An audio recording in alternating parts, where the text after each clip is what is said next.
Lesson 28 is gravitational forces. This is chapter 4 in the latter part of Unit 2 on dynamics.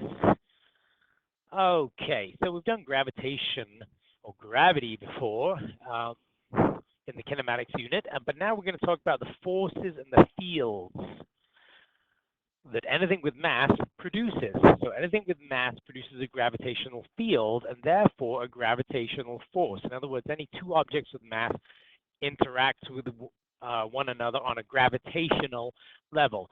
First part of this lesson starts off with a description of weight versus mass. And when people ask for your weight and you say, oh, I weigh 150 pounds or I weigh 70 kilograms, you are actually not quite telling them the truth, because by definition, your weight is the force of gravity that's acting on you. And the force of gravity changes according to where you are. So if you're on Earth, gravity is pulling you down at this rate here.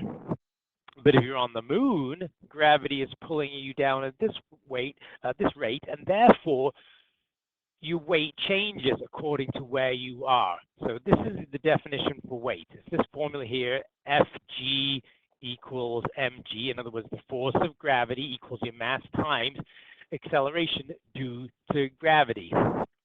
And all forces are measured in newtons. So your weight is actually your measurement in newtons. And as you can see, if I put my weight in there, 75 kilograms, not pounds, please stick to the metric system, and I multiply that together, I'm going to get 75 times 9.81 is 736. So 736 newtons is how much I actually weigh.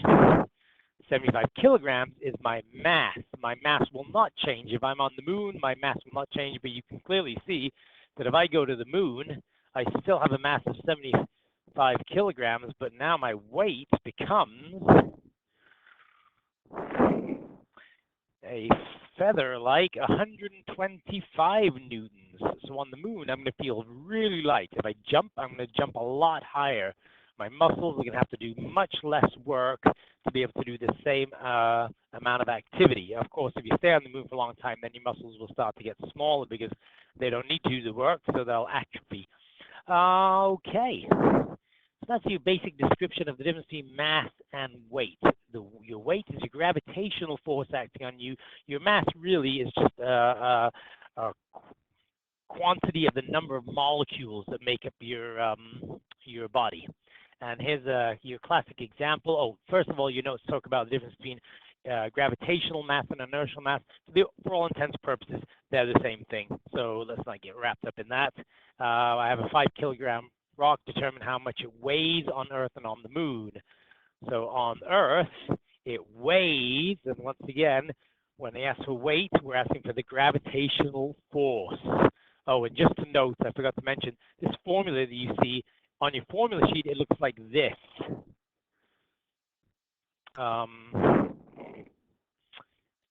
G equals Fg over m, and we'll talk more about that as the unit progresses. But this is how we use it in this form here when we're asking for weight. Your mass is 5 on the Earth, so this is Earth. So therefore, we use the acceleration due to gravity on Earth, and you're going to get 49.05, or 49.1 newtons. On the moon, exactly the same, except for now we change acceleration due to gravity. And for that one, we are going to get 8.35, so considerably less weight on the moon. Determine its mass on the Earth and the moon. Well, that's it's not a trick question. It's just kind of a knowledge question. The answer is it's 5.00 kilogram. Oh. 5.00 kilograms full on both the Earth and the moon. The mass does not change. Moving on, we have another really easy example. An object is accelerated, so we've got the acceleration of the object. and we've got the force of the object, or the force that is used to accelerate that object, and determine the mass. This is just a more of a theoretical question than anything. It's just an F equals ma question. F equals ma, m equals f over a. Divide the two. This divided by this, and you will get an answer of 2.07. 2.07 times 10 to the 4 kilograms. Okay, it was just using this term inertial mass, but it said for all intents and purposes they're the same thing. Until we get to university physics, we don't need to distinguish. And then we get onto gravitational fields. So as I said, anything with mass in the universe creates a gravitational field around it. And this is what the gravitational field looks like. It's just a bunch of lines pointing towards the center of the object. And that's because gravitational fields are always attractive. Right? Objects with mass are attracted to one another, not repelled, as in electric forces and magnetic forces, where you can get attraction or repulsion. Gravitational forces are always attractive. Okay, and that's what they look like. And if I continue to draw lines in here, I'm just going to draw them on this side, or else we know what will happen. If I just continue to draw lines, you will notice that towards the center of the object, the density of the lines gets much bigger, which means the gravitational field is much stronger nearer the center of the object. So in other words, if you're on the surface of Earth, acceleration due to gravity is 9.81. As you move away from Earth, this number decreases. Okay, and then we go over this concept. This is kind of important. It's going to become important in Physics 32. A test mass. So it says to measure and show the gravitational field around an object, we would use a known test mass nearby. The test mass is any mass we choose as long as it's small enough that it does not have a significant gravitational field of its own.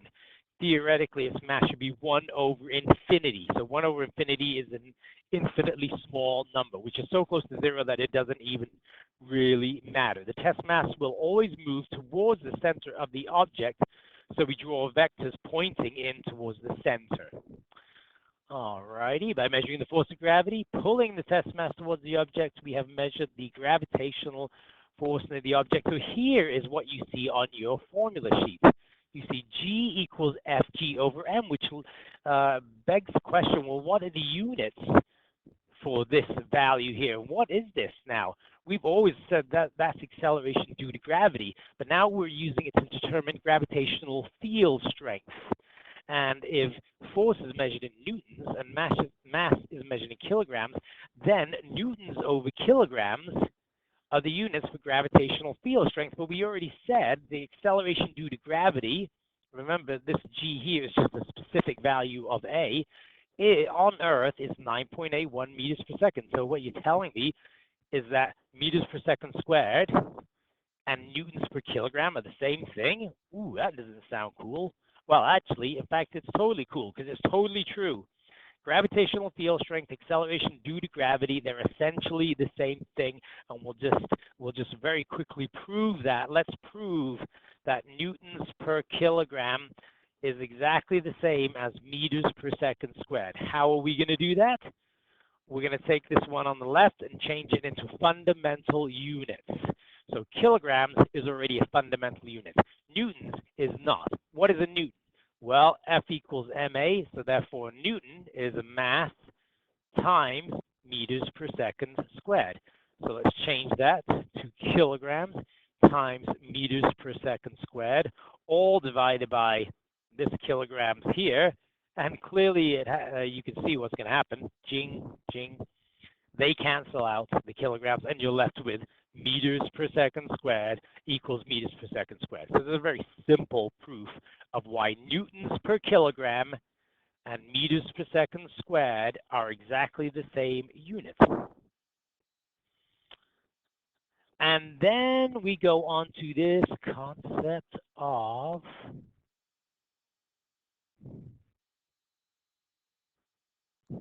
this concept of the universal or the squared relationship. So I said earlier that as you move away from an object, the gravitational field gets weaker.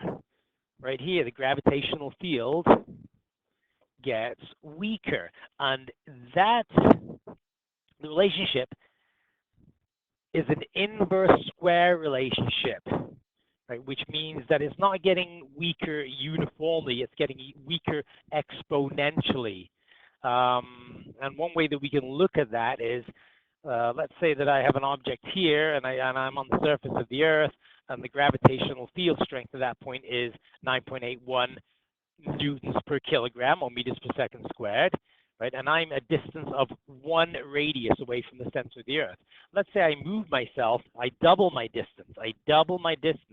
So now I am 2 Earth radiuses away from the center of the Earth. Oops, that should be a little smaller. What is the new gravitational field strength that I'm experiencing? Well, it's not going to be, I've doubled the distance. Some people will say, well, it will be half, because it's an inverse relationship. But that's not the case, because what we do here is we put the new radius into this equation. So my new radius, instead of being 1 Earth radius, is 2 Earth radiuses, but then I square it.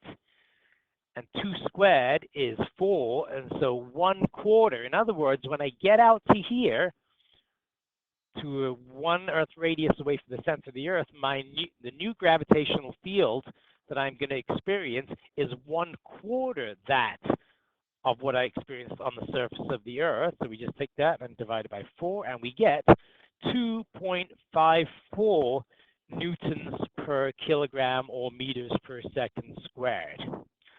Okay, so that's what an inverse squared relationship looks like, and that's how we calculate things using that relationship. All right, so this is going to come back in the next couple of lessons. Stay tuned.